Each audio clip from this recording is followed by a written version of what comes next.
Hi, Stephen Hobbs here from the Wealth Movement. Someone asked me about my preferences for shopping, online, offline. And I went, well, hang on a minute. Why is it that you're asking me that? And they said, well, you run an online business. What are your expectations for persons purchasing from you, whether they get their delivery online or they may want to tap into actually tangible products like a book? And I went, oh, I see where you're going.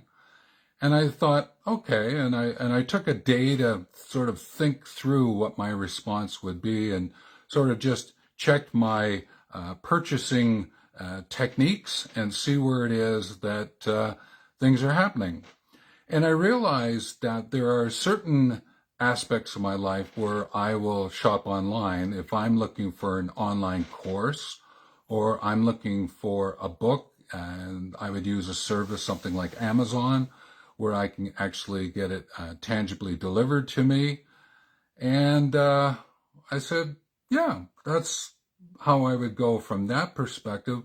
But then I thought about shopping, and I know that you can purchase and get delivery online. And I went, no, that's not quite how I want to do it. I still want to be able to see it, not touch it, to see it just to make sure that it aligns with how I know the food to look like, and to just do some visual checks.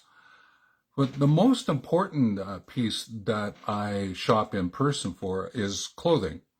I'm 6'7", so purchasing online tends to not work out very well. Someone says, well, this is a 3 double XL, and I go, okay, should I get a 4? Because I tend to always get something that's under the size. Makes great gifts for others, but it doesn't always help me. And so by extension, I said, okay, what does that mean for my business? How am I looking at sales online? And I thought, maybe I need to take a look at a bit more of a mix. How might I create a experience, again, that is in person, because I've been doing most of my work online now, so I'm not doing in-person experiences?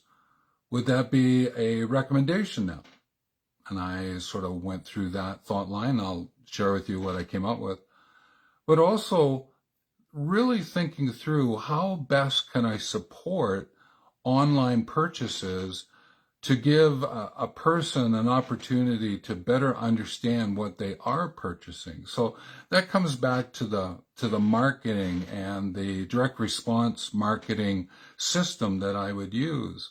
So by asking me the question about what are my preferences, it got me to sort of reverse engineer my thinking about what can I do to help those who interact with my business.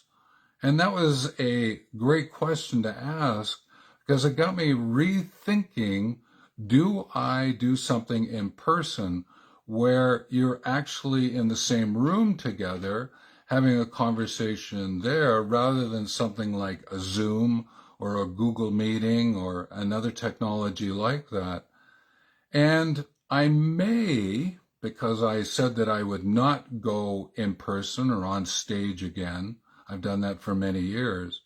But I thought, what would happen if maybe once a year I had an opportunity for a group to get together, and we would do, some people call them retreats, a gathering. I've always liked the word gathering, and to be able to do it at a time of year where you could benefit by being outside. And so the place would be more, yes, an outdoor retreat center versus like a hotel, something like that. So them asking the question just got me rethinking things. And sometimes that's why I enjoy questions that come from different directions, because they stimulate the answer that I want to share. And what that means is they get an opportunity to take a look at the situation that's being presented.